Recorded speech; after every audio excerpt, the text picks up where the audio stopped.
Julian Hayes snuck his eighth glance at the woman on the other side of the sofa. She was engrossed in an issue of Forbes, her profile illuminated by the soft glow of the floor lamp. The image was disarmingly serene, almost deceptive. If Julian didn't know better, he'd never guessed that the woman, Sienna Miller, was the person he'd signed a contract with an hour ago to be his wife. His phone buzzed in his pocket. It was a text from his best friend, Leo. "So, did you meet your wife yet?" Julian quickly typed back, "Yeah. She's in my living room, reading a magazine, making herself right at home." "Damn, where'd you find someone that professional?" "This high-end agency recommended her. Said she was the best actor on their roster." After sending the text, Julian cleared his throat. Sienna looked up, her gaze calm and direct. "Is there something you need me to do?" she asked. Julian was momentarily speechless. The whole situation was surreal. A complete stranger was sitting in his apartment, asking what he needed from her, just an hour after they'd signed a $100,000 contract stipulating she would play his wife for the next 6 months. Yeah, about the family dinner tomorrow night. Are you ready for that?" Julian scratched the back of his neck. "My parents, my sister, and my aunt and uncle's family will all be there." Sienna closed the magazine and offered a small, confident smile. "Don't worry, I've studied the portfolio you provided. Your father is a retired history professor who collects stamps. Your mother is an avid gardener, particularly fond of roses. Your sister is a pediatrician with 2 kids, a 6-year-old daughter who loves Frozen and a 3-year-old son who's obsessed with dinosaurs." Julian blinked. "You have a great memory." "It's part of the job." Sienna stood and walked over to him. "But for this to be convincing, we need to practice." "Practice what?" "Intimacy," she said, as if it were the most obvious thing in the world. "Right now, we look more like a landlord and a tenant than a newly married couple." Julian instinctively took a half step back. "How do we practice?" Sienna held out her hand. "Let's start with holding hands." He hesitated for a second before placing his hand in hers. Her fingers were cool and slender, and they closed gently around his palm. "Too stiff," she critiqued. "Have you ever held a girl's hand before?" "Of course I have." Julian felt a flash of indignation. "Then relax." Sienna adjusted the angle of their intertwined fingers. "A new husband wouldn't hold his wife's hand like this. It's more like a doctor checking a patient's pulse." Julian tried to loosen his grip. To be honest, Sienna was beautiful. Not in an aggressive, in-your-face way, but with a quiet elegance that grew on you. If he'd met her under any other circumstances, he might have genuinely been interested. "Better," she nodded. "Now look at me." Julian did as he was told. Her eyes were a light hazel, remarkably clear under the lamplight. "Call me Sienna," she said. Sienna." Julian felt his tongue trip over the syllables. She frowned slightly. "Too formal. Try to say it with some warmth. After all, we're in love and have been married for 2 months." Julian took a deep breath and tried again. "Sienna." That was better. Sienna nodded, satisfied. "Use that tone tomorrow. Now, tell me the story you gave your family about how we met." "I said we met at a friend gallery opening. You're a freelance illustrator." "Good. That's close enough to my actual background that it won't fall apart under questioning." She released his hand. "You have my portfolio, right? Did you look at it?" "A little," Julian admitted honestly. "Your work is really good." "Thank you. I'll drop a few artistic terms tomorrow to add to the authenticity." Sienna glanced at her watch. "I should get going. I'll be back tomorrow at 5 with my suitcase. I'll pretend I'm just moving in from my old apartment." Julian walked her to the door. "Hey, thanks for being willing to do this." Sienna turned to him, a flicker of curiosity in her eyes. "Honestly, I've taken on a lot of assignments like this, but they're usually to fend off parents who are desperate for their kids to get married. You seem like a great catch. Why do you need to hire a fake wife?" Julian gave a wry smile. "It's a long story. Then save it for later." She didn't press him. "See you tomorrow, Julian." The way she said his name was so natural, as if she'd said it 1,000 times before. Julian stood frozen in the doorway until the elevator doors closed behind her. Back in the empty living room, Julian let out a long sigh. This was all for the old brownstone, the one his grandfathers will stipulated could only be inherited by a grandchild who was married. The deadline was 6 months away. He'd been staunchly against the archaic clause, but he couldn't stand the thought of his cousin, Caleb, getting his hands on it. Caleb had already been talking about tearing down the historic building to put up luxury condos. Julian wouldn't let that happen. That house held too many of his childhood memories. His phone rang again. This time it was his sister, Chloe. "Jules, make sure you and Sienna get here a little early tomorrow. Mom's making her famous pot roast and wants to get everything perfect." "Got it, Chloe. We'll be on time." "It's just, you getting married was so sudden. You never even mentioned you had a girlfriend." Julian forced a laugh.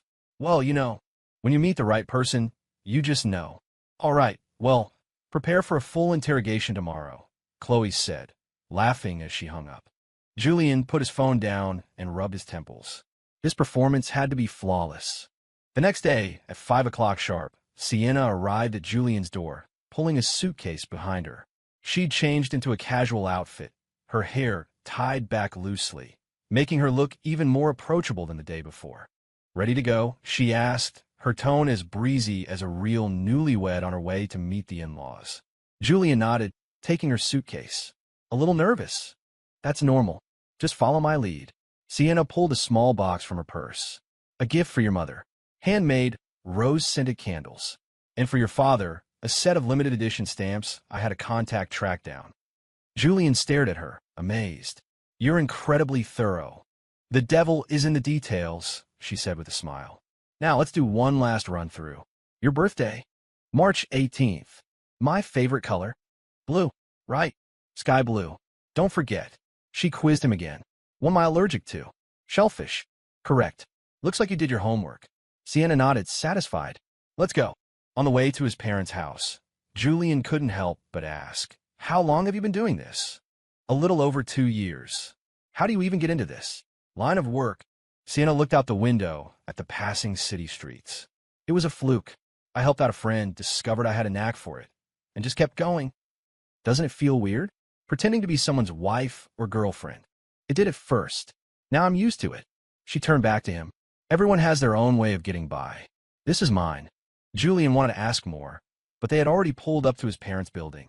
Sienna took a deep breath, then naturally linked her arm through his. "Remember, we're deeply in love." Julian nodded and led her inside. Chloe opened the door, 2 curious little faces peeking out from behind her legs. "Uncle Julian!" 6-year-old Mia launched herself at him, but her eyes were fixed on Sienna. "Is this my new aunt?" Sienna knelt to Mia's level. "You must be Mia. Your uncle told me you're the sweetest princess in the whole family." She produced a beautifully decorated pencil case from her bag. "This is for you. I drew Elsa on it myself." Mia's eyes went wide as she took the case, immediately captivated by the hand-drawn Snow Queen. "Wow, it's so pretty." Sienna then turned to 3-year-old Noah. "And you must be the dinosaur expert, Noah." She magically produced a small dinosaur figure. "This is a Triceratops. Your uncle said it's your favorite." Noah hugged the toy tightly and mumbled, "Thank you, Aunt Sienna." Watching the scene unfold, Julian was in awe of Sienna's skill.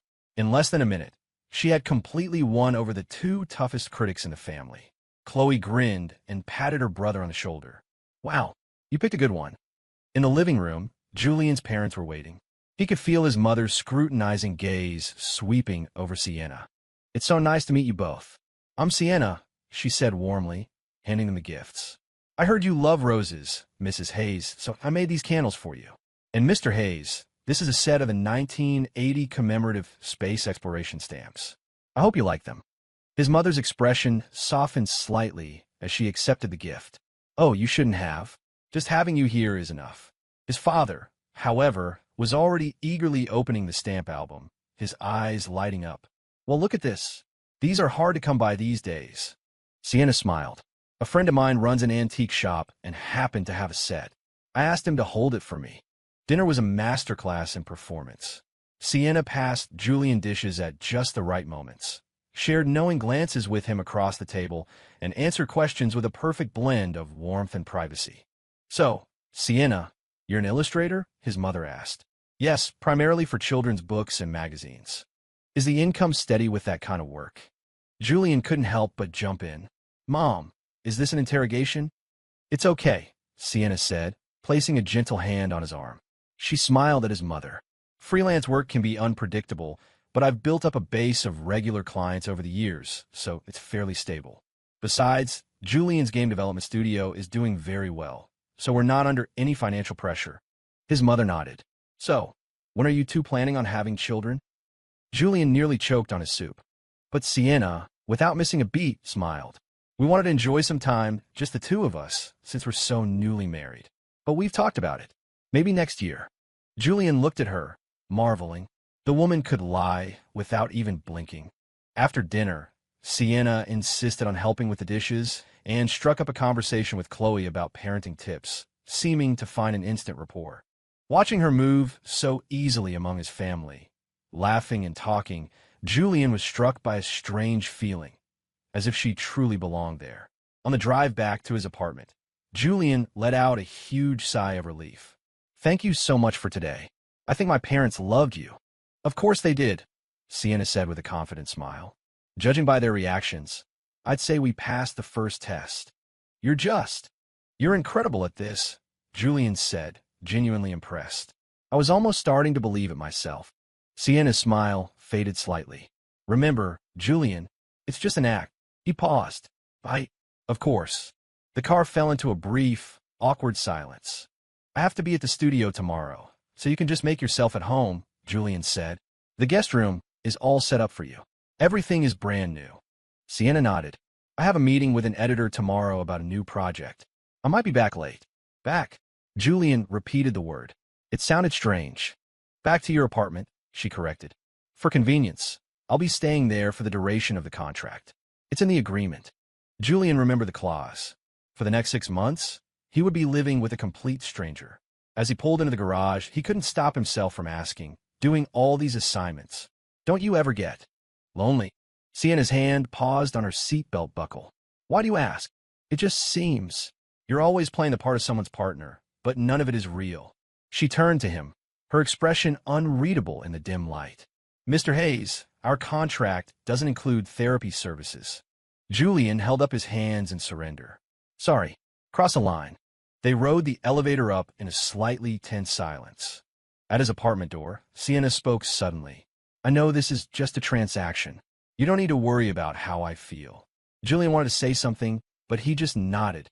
That night, lying in their separate rooms, neither Julian nor Sienna found it easy to sleep. For both of them, it was going to be a very long night. Julian picked up his phone and saw a new text from his sister. Sienna is amazing. Mom is totally sold. Congrats on finding the one, little bro. He gave a bitter smile and replied with a smiley face emoji. In the next room, Sienna opened a small notebook and wrote, Day 1. Family meeting successful. Note, subject is emotionally expressive. Risk of unnecessary attachment. She closed the book and turned off the lamp. In the darkness, she whispered to herself, It's just a job, Sienna. Don't mess it up. Hashtag chapter 2. The act begins at 7 in the morning. Julian was woken by sound from the kitchen. He stumbled out of his bedroom to find Sienna at the stove, an apron tied neatly around her waist. Morning, she said without turning around. I made breakfast. Scrambled eggs and oatmeal. Is that okay? Julian rubbed his eyes. You cook. Basic life skill. Sienna slid the eggs onto a plate. The contract states we share household duties during the cohabitation period. Julian sat at the dining table, looking at the neatly set place setting and the warm food. It felt unreal. Since he'd started living alone, his breakfast had consisted of coffee and maybe a granola bar. It had been years since someone had made him a real meal at home. Heading to the studio today, Sienna asked, sitting across from him and taking a small spoonful of oatmeal. Julian nodded. The beta test for the new game is next month. We're in crunch mode. What kind of game is it? A puzzle adventure with some mystery elements. Julian looked at her, surprised. Are you interested in games? Illustration and concept art have a lot in common, she said. Besides, understanding my husband's job helps me play the part better. Julian couldn't help but laugh. You're a true professional. Of course. You get what you pay for. Sienna stood and cleared their plates. My meeting with the editor is at 10. I'm heading out. The door clicked shut, and the apartment was quiet again. Julian looked at the empty seat across from him and suddenly felt that the space, usually just quiet, now felt profoundly empty. At the studio, Leo cornered Julian the moment he walked in. So, how'd it go? Did the family dinner blow up in your face? Julian dropped his backpack. It went perfectly. My parents are completely in love with her. No way. Leo raised an eyebrow. Who is this woman? Professional actor from an agency, Julian said in a low voice. Honestly, she's so good it's a little terrifying. Leo burst out laughing. You're paying for a wife, man. You weren't expecting her to actually fall for you, were you? Julian shot him a look. Shut up. Any feedback from the QA team? Was just about to tell you. Leo's expression turned serious. There's a bug in the level 3 maze. Players are glitching through the walls and getting stuck. Julian spent the entire morning debugging code. During his lunch break, he got a text from Sienna. Do I need to make dinner tonight? He replied, no, probably working late. You're on your own. A moment later, she texted back. Okay, make sure you eat something. Julian looked at the simple, considerate message and found it absurdly funny. This was the strange reality of a contract marriage, receiving routine expressions of care that you knew were completely fake. At 8 that night, Julian dragged his exhausted body home. The moment he opened the door, he stopped short. Takeout containers were arranged on the coffee table, and Sienna was sitting on the floor, a drawing tablet and a laptop spread out in front of her. You're back, she said, glancing up. I order Vietnamese. There's some left if you want it. Julian dropped his bag. You've been working this whole time? Yeah, new picture book. The deadline's tight. She stretched her neck. Just heat it up in the microwave. Julian warmed up the food and sat across from her. Sienna's eyes never left her tablet, her stylus moving rapidly across the surface. How was your meeting with the editor? Julian asked. Good. We finalized a new series. 24 books. 24?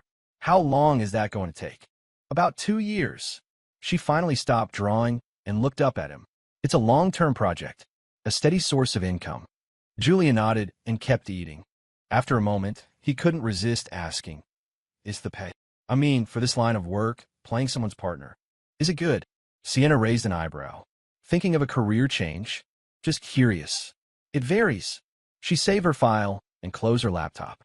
Long-term contracts like yours are rare. Most are one-offs, meeting the parents, fending off an ex-boyfriend, that sort of thing. Julian grew thoughtful. Have you ever been in a real relationship? Sienna's expression chilled. Mr. Hayes, that is outside the scope of our contractual discussions. Sorry, crossed the line again, Julian said, holding up his hands. Just making conversation. Sienna stood and gathered her art supplies. I'm going to my room to work. Watching her leave, Julian sighed. The woman was like a porcupine, retracting her quills the moment anything personal came up. Over the next 2 weeks, they settled into a strange rhythm of cohabitation. Sienna would make breakfast in the morning, and whoever got home first would order dinner. They'd exchange a few words about work at the table, then retreat to their separate rooms. On weekends, she would accompany him to family gatherings, flawlessly playing the role of the devoted newlywed wife. Everything was going so smoothly that Julian almost forgot it was all a transaction. Until that Saturday afternoon. Julian and Sienna had just returned from grocery shopping when his phone rang. It was his cousin, Caleb. Julian, heard you got married. What? No invitation. That's cool, man. Julian frowned. We just went to City Hall. No big ceremony. Can't have that. Tell you what, my treat tonight.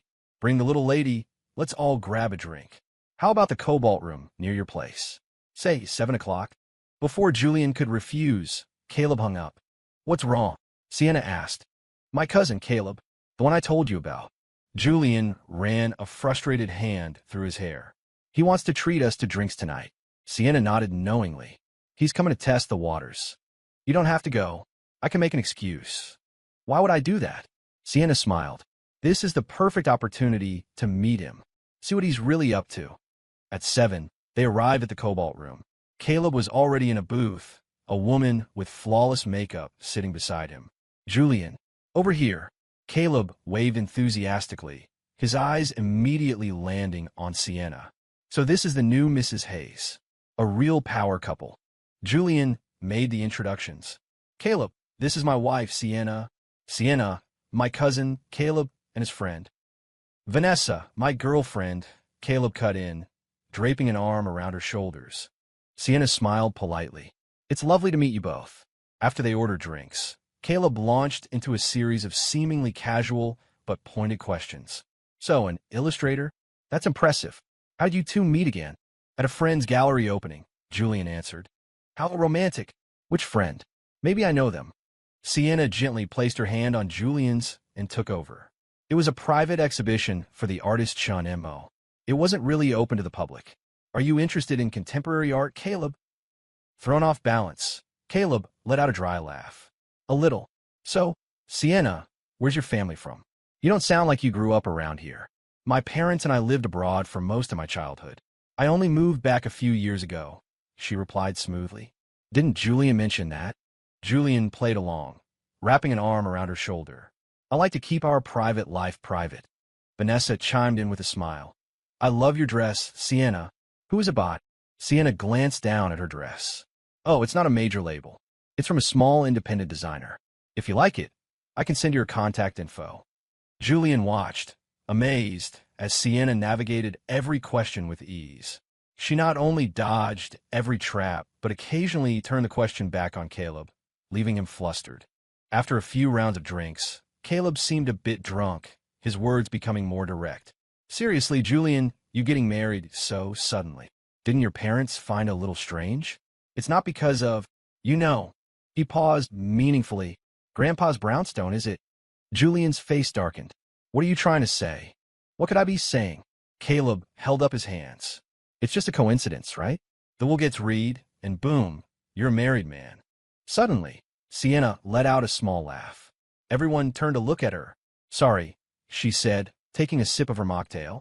I just find it interesting that in your world, Caleb, marriage can be treated so casually. She turned to him, her gaze calm but firm.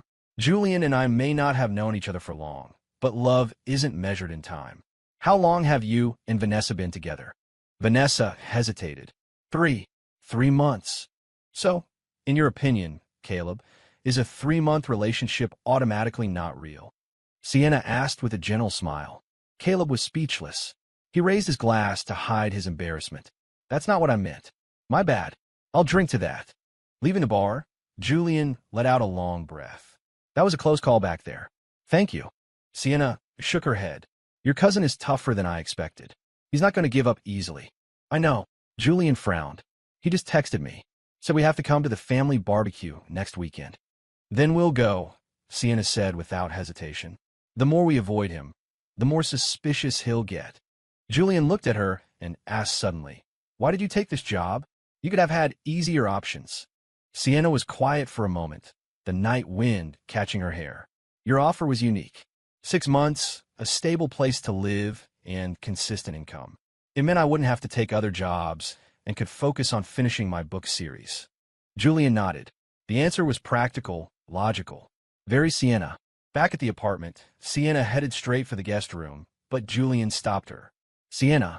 She turned around. Today. Thank you. Sincerely, he said. Not just for tonight, but for everything you've been doing. She seemed a little surprised, then gave a small smile. You're welcome. It's what you're paying me for. The door clicked shut. Julian stood in the middle of the living room, a strange thought occurring to him. This apartment, once just a place he slept, was starting to feel like a home because of her. It was a dangerous thought, he told himself. This was all fake. In 6 months, Sienna would take her money and leave, and he'd be alone with an inheritance he'd secured with a lie. In the guest room, Sienna opened her small notebook. She wrote, Week 3. Subject is showing signs of excessive dependency. Must maintain professional distance. She paused, staring at the words for a long time before closing the book. ####Chapter 3. The family test. The weekend family barbecue was held at a high-end steakhouse downtown. When Julian and Sienna arrived, the private room was already full. His parents, his sister's family, Caleb and Vanessa, and a few distant relatives Julian barely knew were all there. This is a crowd, Julian whispered to Sienna. My cousin is staging an inquisition. Sienna gave his hand a gentle squeeze. Relax. Just follow my lead. The moment they walked in, all eyes turned to them. Julian's mother warmly beckoned them to sit down, placing them directly across from Caleb. Sienna, you look stunning today, Caleb began, his eyes roaming over her. Is that a new dress? Looks expensive. The implication was clear. She was after Julian's money. The table fell silent. But Sienna just smiled. You have a great eye, Caleb. I did just buy it with the advance I received for my latest book project. It's a family gathering, after all. I wanted to dress respectfully for everyone. Julian's mother nodded, pleased. Sienna is so thoughtful. Thwarted, Caleb tried a different angle. I hear the illustrator business isn't very stable. Ever think about getting a real job, Sienna? Julian was about to retort, but Sienna placed a hand on his leg under the table. Thank you for your concern, Caleb. But I recently signed a contract for a 24-book series, so my income is secure for the next 2 years, she said calmly. And I feel very lucky to have turned my passion into a career. Julian has always been incredibly supportive of my work. Right, honey? Julian quickly nodded. Of course. Sienna's art is amazing. I'm so proud of her. Caleb's girlfriend, Vanessa, asked curiously, what kind of books do you illustrate, Sienna? Mostly educational books for children. My current project is about marine biology. Sienna took out her phone and pulled up a few images. These are some of the early sketches.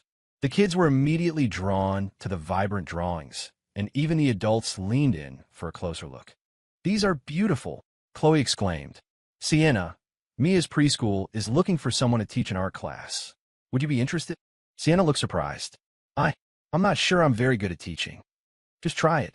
A one-time workshop, Chloe pleaded. The director is a good friend of mine, and she can't find a suitable teacher. Seeing Sienna's hesitation, Julian cut in. Chloe, Sienna's really busy with her deadline. Don't put her on the spot. It's okay, Sienna said suddenly. I can try. Julian looked at her, shocked. This was completely outside their agreement, and didn't seem like something the pragmatic Sienna would agree to. The food arrived, and the conversation shifted to family gossip. Julian began to relax, thinking the worst was over. But when dessert was served, Caleb spoke up again. You know, it's a shame you two were so low-key about getting married. You don't even have any wedding photos. How about I, as the big brother, treat you to a professional photo shoot as a wedding gift? Julian's fork froze midair. This was a landmine they hadn't prepared for. But Sienna just smiled and shook her head. Thank you for the kind offer, Caleb, but we already have plans. Oh, what plans? He pressed. We're planning a trip to take our own wedding photos, she said naturally. We're going to Hokkaido next month for the cherry blossom season. Julian said he wanted to give me a special memory. Julian had no choice but to nod along. That's right. The flights are already booked. His mother looked delighted. Really? You never told us. Sienna gave Julian a slightly shy look. We wanted it to be a surprise. The performance was so seamless that even Julian almost believed they had a trip to Japan planned. On the drive home, Julian was silent. It wasn't until they were back in the apartment that he spoke. What was that about a trip to Hokkaido? Sienna took off her jacket. It was an improvisation. Your cousin was clearly testing us. If we didn't even have wedding photos planned, he'd be even more suspicious. But now we actually have to go to Japan. Julian ran a hand through his hair. Flights, hotels, and these so-called wedding photos. I'll arrange everything, she said calmly. According to the addendum in our contract, any unforeseen expenses will be covered by me. This isn't about the money. Julian paced the living room floor. We have to travel together and take wedding photos? This is way outside the scope of our agreement. Sienna looked at him. Mr. Hayes, you hired me to ensure you inherit that brownstone. If your cousin finds out we're faking this, you not only lose the inheritance, but could also face a lawsuit for fraud. Which of those consequences is worse? Julian was speechless. Sienna sighed, her tone softening. This is just part of the job. You don't need to stress about it. I'll handle the logistics. All you have to do is play your part. Julian felt a sudden sense of exhaustion. The simple lie was snowballing into an elaborate, full-scale production. What about the preschool art class next week? Is that also part of the job? Sienna paused, a rare flicker of hesitation in her eyes. That was my own decision. Your sister was so enthusiastic, I didn't know how to refuse. Her answer surprised him. He had pegged Sienna as someone who never blurred the lines or let emotion dictate her choices. You don't have to do these extra things, he said. I know. She turned and headed for the guest room. Get some rest. That night, Julian had a strange dream. He and Sienna were really in Hokkaido, taking photos under the cherry blossoms, and her smile was completely genuine, not an act at all. When he woke up, he stared at the ceiling for a long time. A notification on his phone showed an unread text sent by Sienna at 2 in the morning. Hokkaido trip is booked. 4 days, 3 nights, leaving the 15th of next month. We'll discuss details tomorrow. Julian put down his phone and rubbed his face. This was all getting way too real. In the following days, Sienna began preparing for their trip. She ordered a wedding dress and a suit online, contacted a local photographer in Japan, and even created a detailed itinerary. Julian watched her handle it all with a mixture of awe and unease. On Thursday afternoon, Sienna went to Mia's preschool to teach the art class. Julian finished work early and, on a whim, drove over. Through the classroom window, he saw Sienna crouched among a group of small children, patiently explaining how to draw a dolphin. She was wearing a simple white t-shirt and jeans, her hair in a ponytail, looking years younger than usual. A little girl tugged on her shirt, and Sienna bent down to listen, then smiled and patted her on the head. The gesture was so tender it made Julian stop at his tracks. He had never seen that expression on her face before. Not the carefully constructed smile of her professional persona, but a genuine, soft, unguarded one. After class, as parents arrived to pick up their children, Mia ran to Julian, ecstatic. "Uncle Julian, look what Aunt Sienna drew for me." She held up a small watercolor painting of a dolphin, with Sienna's elegant signature in the corner. "Sienna is a natural with them," Chloe said, walking up beside him. "The director wants to offer her a permanent part-time position." Julian watched Sienna gathering the art supplies and asked quietly, "Was she happy today?" Chloe gave him a strange look. "Of course she was. It's fun being with kids. Why do you ask such a weird question?" Julian didn't answer. On the way home, Sienna seemed more relaxed than usual, even humming softly to herself. "Today went well?" Julian asked. "Yes, the kids were adorable," she said, looking out the window. "It reminded me of when I was little and first started learning to draw." "You started drawing when you were young?" "Yes. My mother was an art teacher." As soon as she said it, she fell silent, as if she'd revealed too much. Julian sensed a shift. "You rarely talk about your family." Sienna turned her head, her usual composure restored. "Everyone's family story is more or less the same. Nothing special about mine." Another wall. Julian knew better than to push. That night, Julian was working late in his home office. When he came out for water, he saw light peeking from under the guest room door. He hesitated, then knocked softly. "Come in." Sienna was at her desk, her drawing tablet glowing. She was still working. "Still up?" he asked. "Deadline," she said, rubbing her eyes. "I have to get this done before we leave for Hokkaido next week." Looking at her tired profile, Julian suddenly said, "If you don't want to go, we can cancel it. I'll figure something else out for the house." Sienna looked up, surprised. "Why are you saying this all of a sudden?" "It just feels unfair to you. You took this job to have time to work on your books, and now my problems are getting in the way of that." Sienna was quiet for a moment, then she smiled. "Don't worry, I can handle it. Besides, a contract is a contract. I took the money, I'll do the job." Julian nodded and turned to leave. "Julian," Sienna said suddenly. He looked back. "Thank you," she said softly. It was the first time she had called him by his first name, without the formal Mr. Hayes attached to it. Back in his bedroom, sleep wouldn't come.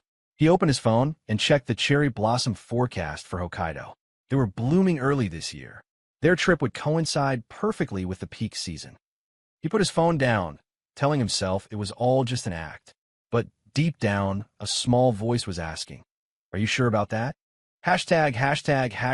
Chapter 4, Under the Cherry Blossoms. At New Chitose Airport in Hokkaido, Julian pushed the luggage cart while Sienna walked beside him.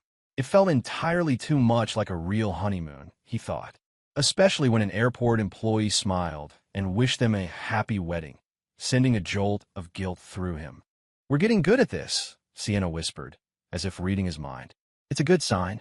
Our performance is becoming more believable."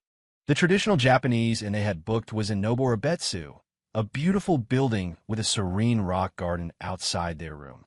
The most awkward part was that the inn, assuming they were a real newlywed couple, had prepared only one bedroom, with 2 futons laid side by side on the tatami mat floor. I can sleep on the sofa, Julian immediately offered. Sienna shook her head. That's not necessary. We're both adults. We can handle this. Despite her words, a subtle tension filled the air when they lay down side by side that night. The plan for tomorrow is Lake Shikatsu in the morning and Hell Valley in the afternoon, Sienna said, looking at her phone. The photographer is a local. He'll have an assistant and a makeup artist. Julian stared at the ceiling. You've planned everything perfectly. Professionalism, she said, turning off the lamp. Good night. In the dark, Julian could hear her steady breathing. The only other sound was the wind rustling through the bamboo outside. Are you asleep? He asked softly. No. I was just thinking, why do you do this job? Is it really just about the money and the time? Sienna was quiet for a moment. Why do you ask? It's just, you're so capable. You could be successful at anything. She rolled over to face him. In the darkness, her eyes seemed to gleam. I studied finance in college. Got a job at an investment bank after graduation, she said unexpectedly.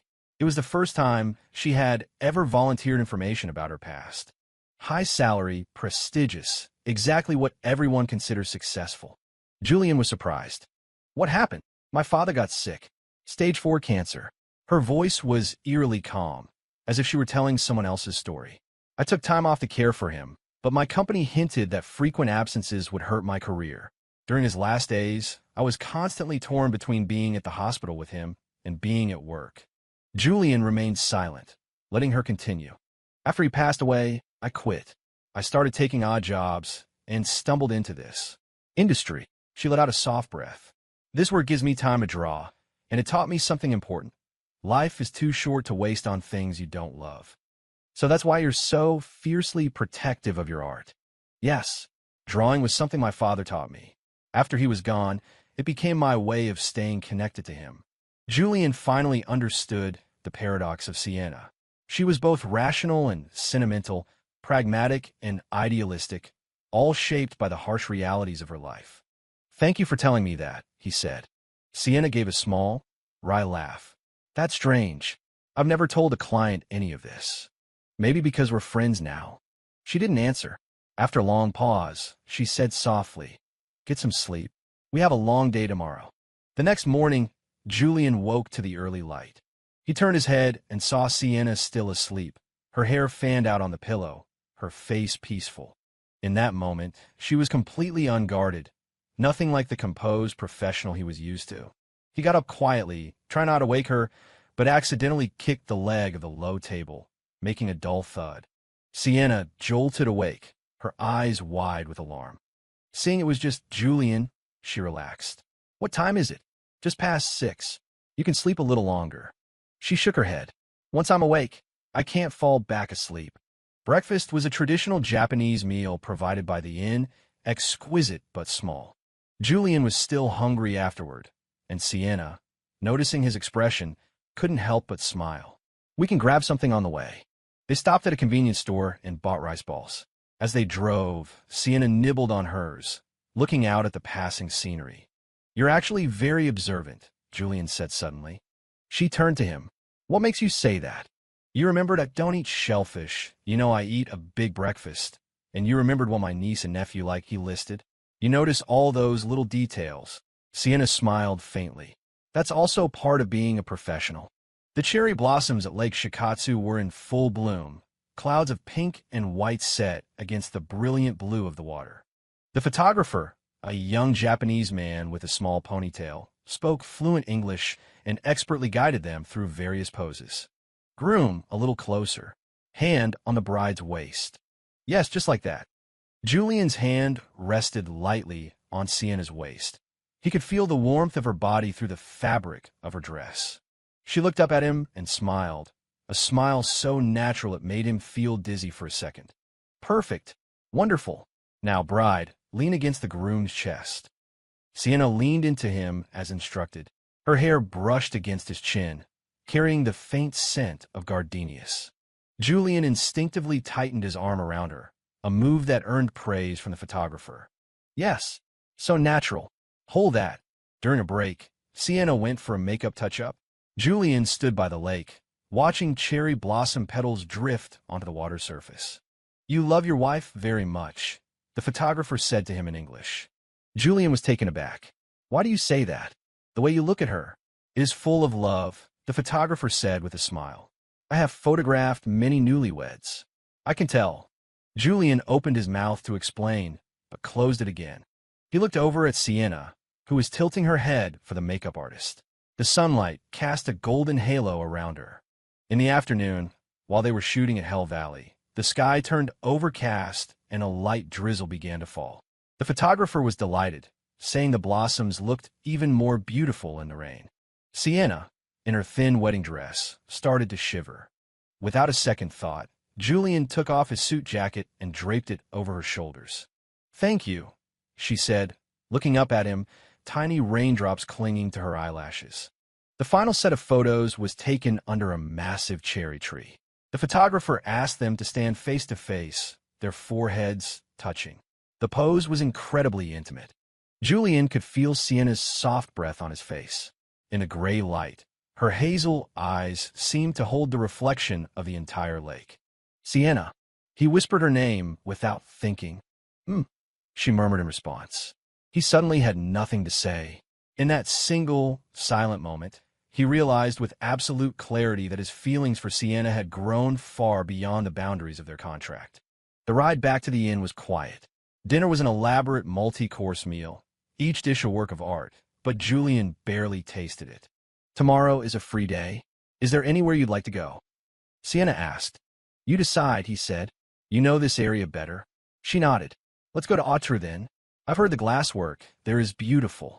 That night, lying side by side on their futons, Julian couldn't sleep. Sienna, are you awake? Yes. I was thinking, after 6 months, when the contract ends, what happens to us? Sienna was silent for a long moment. According to the contract, I will leave, and we will have no further contact. Does it have to be that way?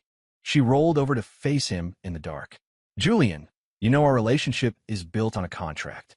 If we start confusing the act with reality, it won't end well for either of us. But what if? What if I don't want it to end? The words hung in the silent room. Sienna didn't answer immediately, but he felt her breath catch. You're just caught up in a moment, she finally said, her voice soft. Once we're back in our normal lives, this feeling will fade. How can you be so sure? Because I've been through this before, she said, a trace of bitterness in her voice. A previous client said something similar. It turned out he was in love with the role I was playing, not the real me. Julian wanted to argue, but she had already turned her back to him, ending the conversation. Get some sleep. We have to go to Autru tomorrow. The next day, by the Autru Canal, Sienna acted like a genuine tourist, excitedly exploring the glass workshops. She lingered for a long time in front of a shop that made delicate glass wind chimes. They're so beautiful, she said softly. If you like one, you should get it, Julian said. She shook her head. I wouldn't have anywhere to hang it. I'm always moving. Her words were a stark reminder that Sienna's life was transient, moving from one contract to the next, with no place to call her own. While resting at a coffee shop, Julian asked casually, what do you plan to do after our contract is over? Sienna stirred her coffee. Probably take on a new assignment, or focus on finishing my book series. Have you ever thought about settling down? She looked up at him. Settling down isn't for me. Why not? It's like caging a wild animal. No matter how gilded the cage, it's still a cage, she said, putting down her spoon. I'm used to being on my own, coming and going as I please, with no strings attached. Julian looked at her and suddenly understood. It wasn't that Sienna didn't want a relationship. It was that she was afraid of one. Afraid of being tied down, afraid of getting hurt, afraid of losing someone important again. On the flight back, Sienna stared out the window at the clouds. Julian couldn't help but ask, what are you thinking about? She turned to him with a faint smile. I'm thinking these photos should be more than enough to convince your cousin. Another deflection. Julian sighed and didn't push it. They landed late at night. As they walked to the parking garage, the cool night air hit them. Sienna, wearing only a thin blouse, wrapped her arms around herself. Julian instinctively took off his jacket and put it over her shoulders. This time, she didn't thank him right away. She just pulled the collar tighter. Julian, she said suddenly, don't be too nice to me. Why? Because I might start to believe it's real, she whispered, then quickened her pace, leaving him standing there, stunned. In that moment, Julian knew with certainty that something had changed. This wasn't an act, not a contract. This was real. But he had no idea if Sienna felt the same way. Chapter 5. The unraveling after they returned from Hokkaido, the atmosphere in the apartment grew tense. Sienna seemed to be deliberately keeping her distance, spending most of her time working in the guest room and avoiding him outside of necessary conversations. Julian didn't push it. He needed time to figure out his own feelings. Was this just a classic case of Stockholm Syndrome, a byproduct of playing house for so long? Or is it something real? Leo noticed Julian's distraction immediately. "Dude, what is going on with you? Your bug rate has gone up 30% this week," Leo said, rapping his knuckles on Julian's desk. "You come back from your fake honeymoon completely out of it. Did you actually fall for your contract wife?" Julian gave a wry smile. "Is it that obvious?" Leo's eyes widened. "Whoa, are you serious? Did you forget what you said from the beginning? It's just a business deal. 6 months, and we go our separate ways." "People change," Julian said, rubbing his temples. "And Sienna, she's not who I thought she was."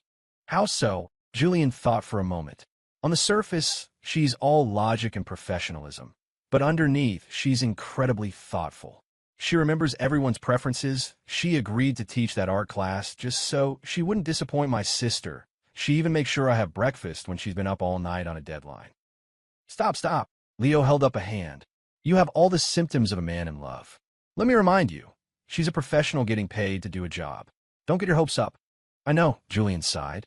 But he couldn't stop thinking about the look in her eyes when she talked about her father, or the warmth of her body when she leaned against him under the cherry trees. Could that all have been just an act? The weekend marked the anniversary of his grandfather's death, and the whole family was going to the cemetery. It was a major family event, which meant Caleb would be there, ready for another round of interrogation. Before they left, Sienna meticulously checked their outfits. She wore a tasteful black dress, her makeup understated and appropriate for the occasion. "Remember, say as little as possible.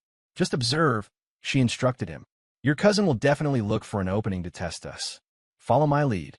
Julian nodded, then couldn't help but ask, "Are you okay? You seem to have been avoiding me this week." Her hands stilled on the collar of her dress. "I haven't been avoiding you. I've just been focused on work. The deadline for my new book is approaching." Another clinical, professional answer. Julian felt a pang of disappointment, but let it go. At the cemetery, the Hayes family gathered. Caleb was already there, standing before their grandfather's grave with a solemn expression. After the memorial, everyone moved to a nearby restaurant. As expected, Caleb started his probing right away. "So, Julian, Sienna, I hear you just got back from Hokkaido. What made you decide to take a trip now?" Sienna answered with a calm smile. "It was a rare break in my work schedule, and Julian had just wrapped up a major project. We wanted to see the cherry blossoms before the season ended." "How romantic," Vanessa, Caleb's girlfriend, said wistfully. "The pictures must be beautiful." Sienna took out her phone and showed them a few photos from Lake Shikatsu. In the pictures, she and Julian were smiling at each other, their gazes intertwined. Anyone would assume they were a couple deeply in love. "These are lovely," Julian's mother said, beaming. "Sienna, send me a few. I want to frame them for the living room." Caleb studied the photos intently, then asked, "Who took these for you?" "A local photographer," Sienna replied smoothly. "I can recommend him if you'd like." Caleb narrowed his eyes. "No, that's okay. I was just curious why every photo only has the two of you in it. Usually, wedding photos have different angles, solo shots, close-ups." The table fell silent. Julian felt a bead of sweat trickle down his back. Caleb's attention to detail was unnerving. But Sienna didn't flinch. She even laughed lightly. "You're very observant, Caleb. We did take a lot of different shots, but these were my favorites. Julian, why don't you show them the solo shots you took in the traditional kimono?" Julian froze. He hadn't taken any solo shots in a kimono. With everyone staring at him, he had no choice but to pull out his phone and pretend to scroll through his photos. Just as panic set in, Sienna casually took his phone from him. "Oh wait, I remember. I have them on my phone. You sent them to me right after the shoot. Said you wanted to surprise me." She expertly navigated her own phone and produced a series of photos of Julian, dressed in a kimono, smiling under a cherry tree. The background was a perfect match for their location in Hokkaido. There were no visible flaws. Julian was stunned. He had no memory of taking those pictures. These turned out great, he managed to say. Under the table, Sienna gave his hand a reassuring squeeze. Caleb, finally out of ammunition, grumbled and went back to his food. After the meal, Julian pulled Sienna aside. Where did those photos come from? I know for a fact I never took those. Sienna gave him a mysterious smile. Photoshop is a wonderful thing. I found some old photos of you on your social media and composited them onto the Hokkaido backgrounds. Just in case. Looks like it came in handy. Julian was speechless. Sienna's foresight was both impressive and unsettling. On the drive home, Julian was quiet. It wasn't until they were inside the apartment that he spoke. Sienna, we need to talk. She put down her bag and sighed. If this is about our feelings, I don't think there's any point. Why not? Are you afraid to even hear what I have to say? Sienna turned to face him. Julian, I took this job because it met my needs, a stable income, and a set schedule. I don't want to complicate my work with messy emotions. But what if it's not just work anymore? Julian took a step closer. What if my feelings for you are real? Her composure wavered for a split second, then her professional mask was back in place. You're confusing the performance with reality. It's a common psychological response. Long-term role-playing can create a false sense of emotional dependency. It's temporary. How can you be so sure? Julian grabbed her shoulders gently. Look me in the eye and tell me you feel absolutely nothing for me.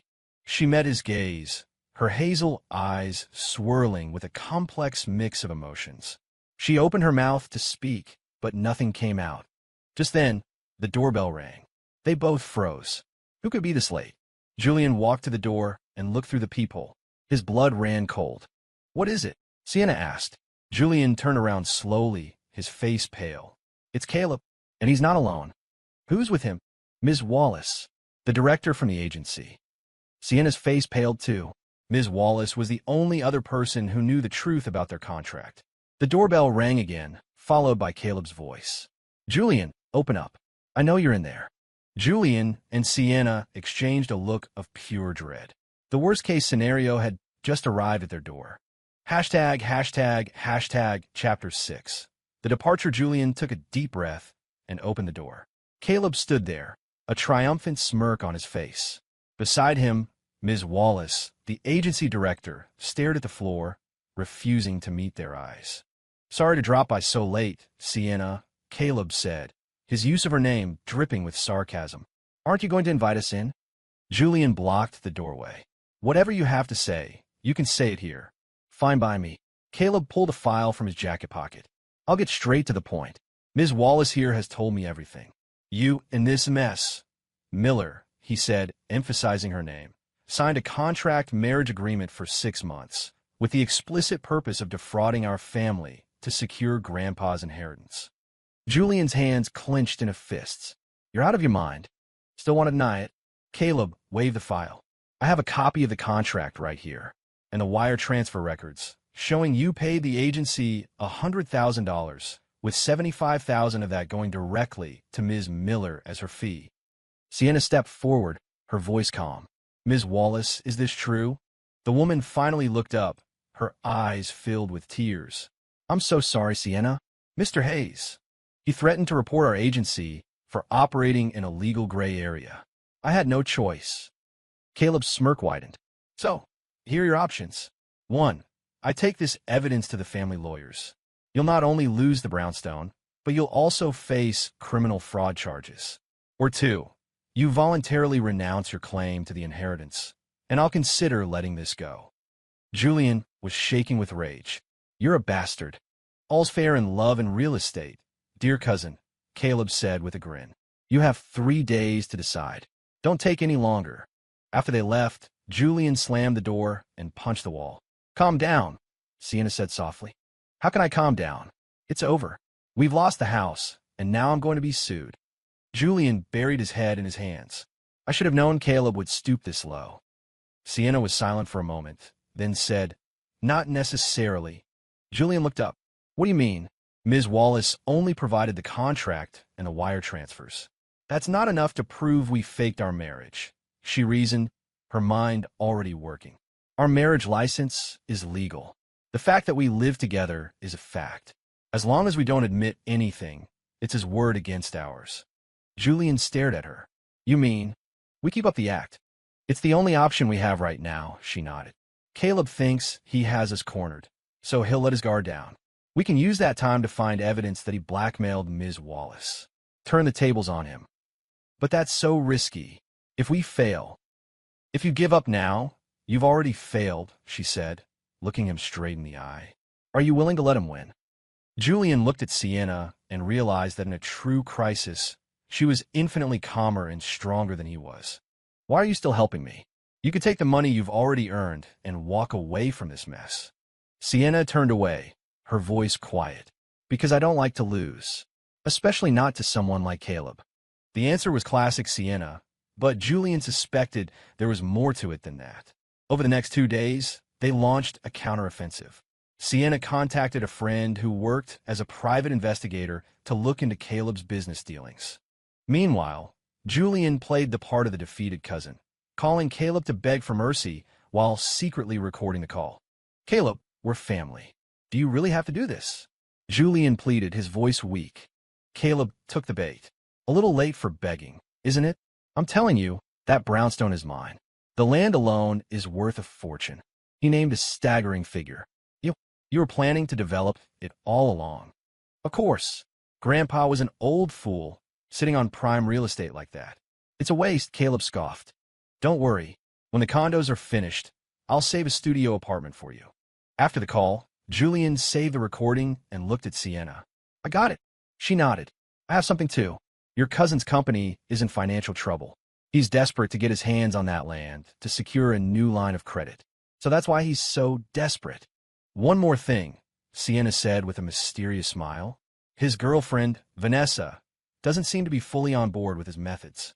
On the third night, Caleb called, right on schedule. So what's it going to be? Julian put the phone on speaker. We've decided. We're not giving up our claim to the inheritance. There was a moment of silence, then Caleb's cold laugh. Looks like you two want to do this the hard way. Fine. I'm sending the evidence to the lawyers tomorrow morning. Go ahead, Sienna said suddenly. But before you do, you might want to listen to this. She played the recording of their phone call, highlighting the part where Caleb admitted his plan to demolish the brownstone for profit. Caleb's voice turned frantic. You recorded me. That's not all, Sienna continued. We also know about your company's financial troubles and how desperately you need this property deal to go through. If that information were to leak to your investors, do you think they'd stick around? A long, heavy silence filled the line. Julian could almost picture Caleb's face turning purple with rage. What do you want? He finally snarled. It's simple, Julian said. You drop this, and we won't release any of this information. Done. When the call ended, Julian exhaled, feeling completely drained. Did we win? He asked, hardly daring to believe it. Sienna smiled and nodded. We won. Overcome with emotion, Julian pulled Sienna into a fierce hug. Thank you, Sienna. I don't know what I would have done without you. The hug was so sudden that Sienna froze, not pushing him away. Her hair brushed against his cheek, the familiar scent of gardenias filling his senses. Julian realized what he was doing and quickly let go. Sorry, I just got carried away.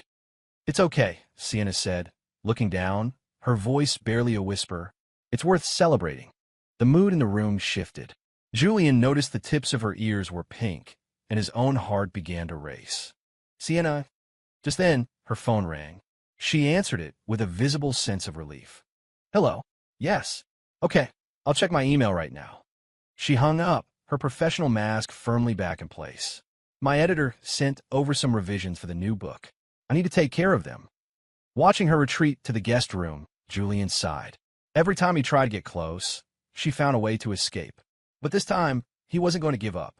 The next day, Julian got a call from the family lawyer. Caleb had officially withdrawn his contest to the will. The battle was finally over. He immediately wanted to share the good news with Sienna, but her door was closed. He knocked, but there was no answer. He tried calling her cell. It went straight to voicemail. A terrible feeling washed over him. He pushed open the guest room door. The room was unnervingly neat. Her suitcase was gone. Her art supplies and laptop had vanished. On the nightstand was a letter in an envelope. With trembling hands, Julian picked up the letter. It was her handwriting, elegant and precise. Julian, by now, the matter of the brownstone should be resolved. Although our contract has not officially ended, my work here is done. The remainder of my fee has been returned to your account. I'm glad I could help you protect something so important to you. I hope you cherish the house and your family. Don't look for me. Sienna. Inside the envelope was the original cashier's check for $75,000. On the back, she had written services rendered in full. Julian stood frozen in the empty room, unable to believe she was gone. He tried her number again and again. It was disconnected. He called the agency, only to find out that Ms. Wallace had resigned and the business was shutting down. Sienna Miller had vanished from his life as completely as if she had never existed at all. Chapter 7. The search. A week had passed since Sienna left. Julian sat in the silent apartment, where every corner seemed to hold a trace of her. The mug she used for her morning coffee was still in the kitchen cabinet. The corner of the living room, where she sometimes sketched, was empty. The faint scent of gardenias still lingered in the guest bathroom. He had tried every possible way to find her, but it was a dead end. Sienna had severed all ties, erasing herself from his life. The inheritance paperwork for the brownstone was complete. Julian stood inside the house, surrounded by the memories of his childhood, but felt no joy. The victory was hollow without her. So she just left? Leo asked, incredulous. And returned all the money? Julian nodded, his eyes vacant. She left a note saying the job was done, and then disappeared. That's one strange woman. Goes through all that trouble to help you, and then wants nothing for it, Leo said, shaking his head. But hey, you got what you wanted, right? Julian didn't answer. He had saved the house, but he had lost something far more valuable. Back at the studio, he tried to lose himself in work, but he couldn't focus. Sienna's face kept appearing on his screen. Her smile, her focused expression, the feeling of her leaning against him in Hokkaido. One evening, while cleaning his home office, he stumbled upon a sketchbook Sienna had left behind. He hesitated for a moment, then opened it. The first few pages were filled with illustrations and composition studies. But as he flipped further, he froze. The rest of the book was filled with portraits of him, frowning in concentration at his computer, his cheeks puffed out as he ate, his face peaceful in sleep. Each sketch was rendered with incredible detail and emotion. This wasn't the work of a detached observer. This was drawn by someone who had studied him with profound understanding and affection. On the very last page, in small, neat handwriting, was a single sentence. If only this were real. Julian traced the words with his finger, his heart pounding. She had felt something for him. The next day, Julian went to Mia's preschool, where Chloe was volunteering. Hey, where's Sienna? I haven't seen her in a while, Chloe asked. Julian sidestepped the question. Hey, when she taught that art class, did she happen to leave any contact info? Like a number for the parents? Chloe thought for a moment. I don't think so, but she did talk to the director about a long-term position. The director might have her information. Julian immediately found the director, but the number Sienna had left was no longer in service. However, the director added, she was very interested in our school's art education philosophy. She asked a lot of questions and said she wanted to study early childhood art education more formally someday. That single sentence sparked a glimmer of hope. It was a clue. Over the next few weeks, Julian dedicated every spare moment to finding her. He contacted everyone he could think of, visited places she might go, but came up empty every time. Just as he was about to give up, Leo came to him with a piece of news. I remember you said Sienna's father was an art teacher, right? Julian's head snapped up. Yes. Well, I have a friend who works at the School of Visual Arts. He said a new visiting scholar just started. Her name is Dr. Shun, and her research focus is on early childhood art education. Julian practically leaped out of his chair. Which one? Give me the address. Hold on, I'm not done. Leo held him back. The thing is, this Dr. Shun doesn't look like the woman you described. My friend sent me a picture.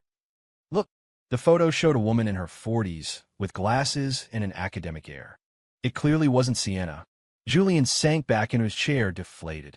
But, Leo said, hesitating. My friend did say that this professor has a daughter. Or had a daughter. She used to come to the university sometimes.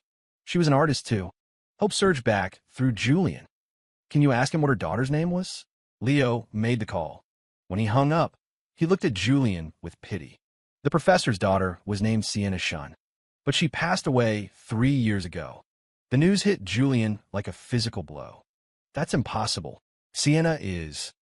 My friend is positive. Professor Shin's daughter, Sienna, died in a car accident 3 years ago. She was only 24. Julian felt the room spin. If Sienna wasn't even her real name, what part of their time together had been real? That night, he lay awake, his mind racing. He pulled out the sketchbook and looked at the portraits again, at the final sentence. If only this were real. He now understood the deep well of sadness behind those words. Suddenly, he noticed a faint impression on the inside back cover of the sketchbook. Holding it up to the light, he could just make out the embossed words, Willow Creek Studio. He immediately searched the name online. It was a small illustration studio in Philadelphia, specializing in custom art and design projects. The next morning, Julian was in his car, driving to Philly. Willow Creek Studio was located in a trendy arts district, a small but charming space. A young woman at the front desk smiled at him. Hi, can I help you? I'm looking for Sienna, Julian said directly. The woman's expression immediately became guarded. May I ask who's calling? My name is Julian Hayes. I'm a friend of hers. She looked him over. One moment, please. She made a quick call, speaking in hushed tones. A minute later, a woman in her 50s emerged from the back. I'm Lisa, the studio manager. Can I help you with something, Mr. Hayes? Julian took a deep breath. I just want to see her. There are some things I need to say to her in person. Lisa studied him. Sienna's not here right now. And she made it very clear she doesn't want to see anyone, especially not someone with your last name. Her words confirmed it. Sienna was connected to this place. Is she okay? Julian asked, his voice strained. She's fine. She's busy with a few big projects, Lisa said, her tone softening slightly. Mr. Hayes, Sienna is a good person who has been through a lot. If you really care about her, you'll respect her decision and stop looking for her. A sharp pain went through Julian's chest. I just need to know one thing. Was any of it real? Or was it all just an act? Lisa sighed. Only Sienna can answer that. But I can tell you this. What she did for you went far beyond the scope of any job. That gave him a sliver of hope. Please, just tell me where she is. Give me a way to contact her. I promise, if she tells me to go away, I'll never bother her again. Lisa hesitated for a long time, then shook her head. I'm sorry. I gave her my word. Defeated, Julian left the studio. He sat in his car, unable to start the engine. Was this it? Was he supposed to just give up? Just then his phone rang. It was an unknown number. Hello. There was a brief silence on the other end, then a voice he knew better than his own. Julian, why did you come here? It was Sienna. ####Chapter 8. The reunion. Sienna? Where are you? Julian asked, his voice urgent. That's not important, she said, her tone so calm it was unnerving. I need you to stop looking for me. Don't come here again. Why? At least give me a chance to explain. Explain what? She asked softly. Explain how you found out I was using a false identity. How you tracked me to Willow Creek Studio. Julian was stunned. You? How did you know? Lisa just called me, Sienna sighed. Julian, our contract is over. Why can't you just let it go? Because my feelings for you are real. Julian almost shouted into the phone. Sienna, I don't care who you are or what your name is. I fell for you. The person, not the identity. The line went silent. Julian could hear the faint sound of her breathing. I found the sketchbook you left behind, he continued, his voice softening. Those drawings, and that sentence you wrote. If it was all an act, why did you draw those pictures? Why did you write that? Still, she said nothing. Sienna, please. Just give me one chance to talk to you in person. If you still want me to leave after that, I promise I will never bother you again.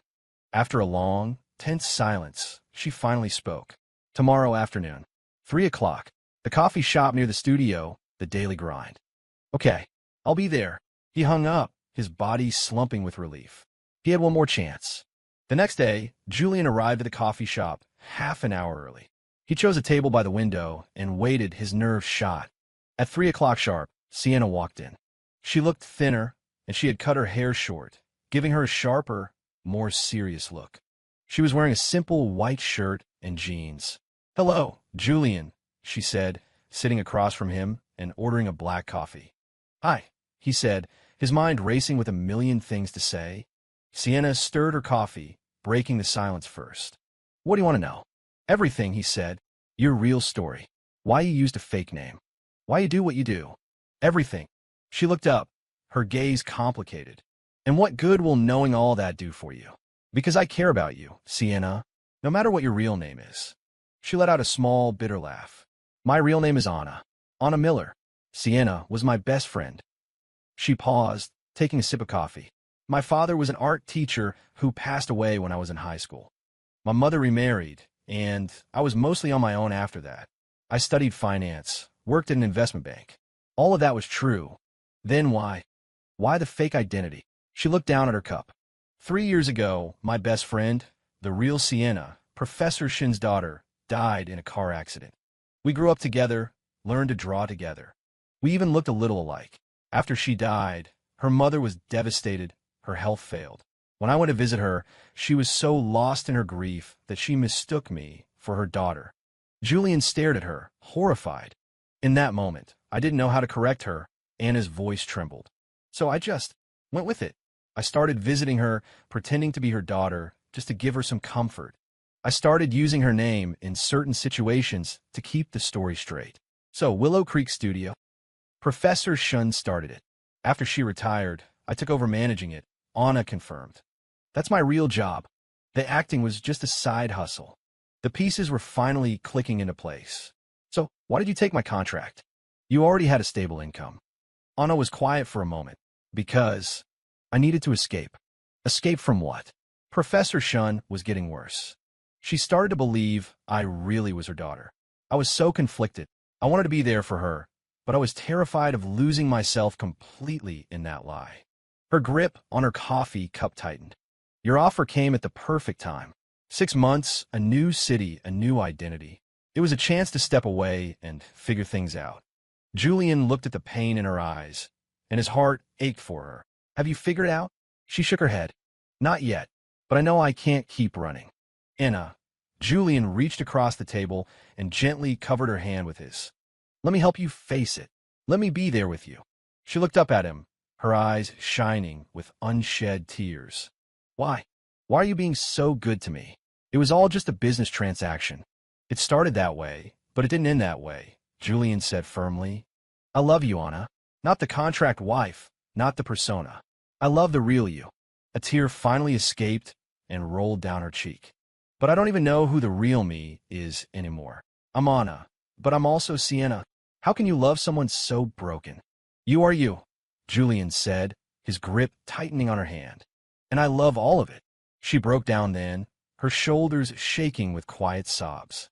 Julian moved to the seat beside her and wrapped an arm around her. "Anna, stay. Give me a chance. Give yourself a chance." She leaned against his shoulder and cried for a long time. Finally, she looked up and wiped her eyes. "I need time, Julian. I'm not saying no, but I need to sort out my life. I need to figure out who I am and what I want." He nodded. "I understand. I'll wait, however long it takes." She looked at him and managed a small smile. "You're the most stubborn person I've ever met. Only when it comes to you." When they left the coffee shop, Anna promised to stay in touch but asked for space. Julian respected her decision, but this time he was sure their story wasn't over. On the drive home, he received a text from her. "Thank you for understanding. P.S. The drawings were real." Julian smiled. There was still hope. Chapter 9. The promised 2 months passed. Julian kept his promise. He didn't call or visit, but he sent an email every week telling her about his life. The renovation progress on the brownstone, a new project at a studio, even just small, everyday things. Anna rarely replied, but every once in a while, she would send a picture of a new illustration or a simple, one-line greeting. Their quiet, distant correspondence became the anchor of Julian's week. One afternoon, Julian was at the brownstone overseeing the contractors when he got a call from an unknown number. "Is this Julian Hayes?" a woman's voice asked. "Yes, who is this?" "It's Lisa, from Willow Creek Studio." "Anna." She's been admitted to the hospital. Julian's heart stopped. What happened? Is she okay? Professor Shen passed away. Anna took it very hard. She hasn't eaten in 2 days, and she collapsed at the studio this morning, Lisa said, her voice filled with worry. She needs someone with her, but she doesn't have much family. Which hospital? I'm on my way. Julian drove to Philadelphia in a blur. He found her in a small room, lying pale against the white sheets, and 4 drip in her arm. Her eyes were closed, her eyelashes still damp with tears. Lisa was standing by the bed. She nodded at Julian when he entered. She just fell asleep, she whispered. The doctor said it's exhaustion and dehydration, brought on by extreme grief. She just needs to rest. Julian sat by the bed and gently took Anna's hand. How did this happen? Professor Shun passed in her sleep 2 nights ago, Lisa sighed. Anna was with her. She handled everything, planned the funeral as her daughter. But after it was over, she just fell apart. Julian's heart ached looking at Anna's gaunt face. Thank you for calling me. After Lisa left, Julian sat by her bedside for hours. As evening fell, Anna's eyes fluttered open. She seemed surprised to see him. What are you doing here? Lisa called me, he said softly. How are you feeling? Anna's eyes immediately filled with tears. She's gone, Julian. The last person who felt like family to me is gone. Julian leaned over and pulled her into a hug. You have me, Anna. You still have me. She sobbed into his shoulder, a raw, broken sound that seemed to carry all the pain she had been holding inside. Julian held her, stroking her back, letting her tears soak his shirt. After a long time, she grew quiet. Julian helped her drink some water and coaxed her into eating a little soup. The doctor says you need a rest. When you're discharged, will you come home with me? He asked gently. Anna shook her head. I can't keep depending on you. Anna, he said, taking her hand. It's not weakness to lean on someone who loves you. Please, let me take care of you. She looked into his sincere eyes and finally nodded. After she was discharged, Julian brought Anna back to his apartment. He took a week off from work to look after her. At first, she was withdrawn, often staring out the window for hours at a time. Julian gave her space, silently staying by her side, making sure she ate and rested. One night, a noise from the living room woke him. He found Anna sitting on the sofa, her old sketchbook open on her lap. I couldn't sleep, she whispered.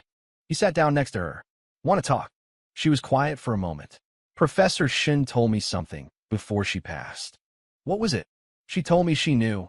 Anna said, her voice thick with emotion. She knew I wasn't her daughter.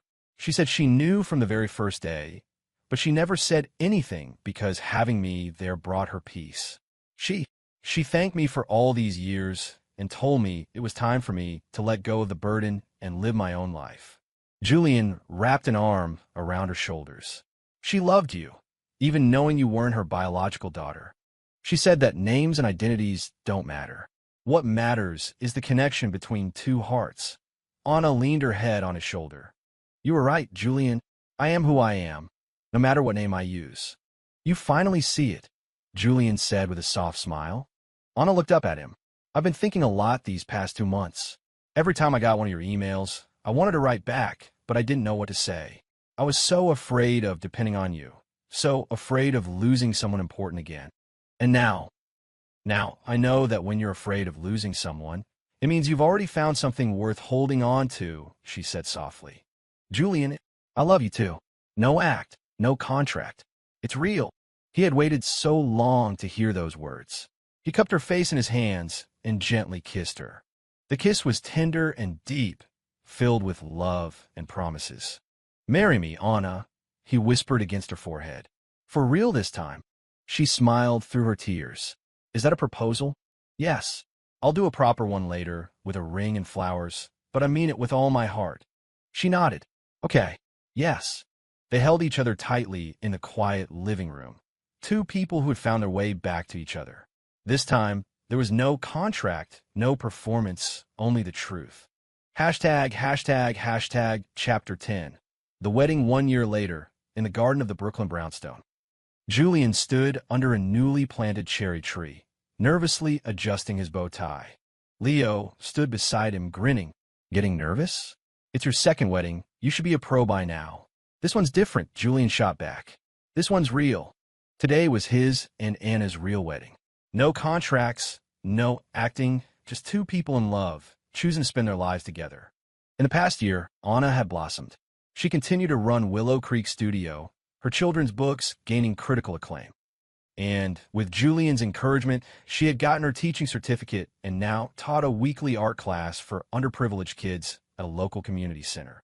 She had finally shed the weight of her assumed identity and embraced who she truly was. "Ready?" Chloe asked, poking her head out. "The bride is ready, and she looks absolutely breathtaking." Julian took a deep breath and nodded. The ceremony was small and intimate, held in the brownstone's newly restored garden. When Anna appeared at the end of the aisle in a simple, elegant white dress, Julian forgot how to breathe. She smiled as she walked toward him, her eyes shining with love and happiness. "You look beautiful," Julian whispered as he took her hand. "You clean up nicely yourself," she whispered back, a playful glint in her eye. The ceremony was simple, their vows heartfelt and true. When Julian slid the ring onto Anna's finger, the small crowd of friends and family erupted in applause. Caleb was even there, with a generous wedding gift. Time had mellowed him, and his relationship with Julian had slowly begun to mend. He was with a new girlfriend now, someone he seemed to genuinely love, and perhaps he finally understood. "Congratulations," Caleb said sincerely. "Anna's a good one. Take care of her." "I will," Julian nodded. After the ceremony, as guests mingled inside, Julian and Anna snuck out to the back garden and sat on the old tire swing. "Tired?" Julian asked, gently pushing the swing. Anna leaned her head on his shoulder. "A little, but so happy." The stars were bright in the city sky. A gentle breeze rustled the leaves, sending a few cherry blossoms fluttering down around them. "Remember the cherry tree in Hokkaido a year ago?" Julian asked softly. "Anna simuled it." "Of course. I was trying so hard to convince myself it was just a job. And now I know that there are some feelings that not even the best actor in the world can fake," she said, tilting her head to kiss his cheek. "Like the way I love you, Julian. Then, now, and always." He pulled her closer, his heart full of gratitude. He was grateful for that crazy, impulsive decision, for the absurd contract that had led him to the love of his life. "I have a gift for you," Julian said, pulling a small box from his pocket. Anna opened it. Inside was a single, ornate key. "What's this?" "The key to the brownstone," he said, smiling. "I had the deed put in both of our names. This is our home now, a place for us and for the sound of our children's laughter one day." Anna's eyes welled up. "Thank you, Julian." "No," he said, his voice serious. "Thank you. Thank you for walking into my life and showing me what real love is." They smiled at each other and shared a gentle kiss under the cherry tree. The moonlight cast their shadows on the ground, two figures intertwined, a perfect start to their long and happy life together. What began with a contract had ended in a promise. Their story was just beginning.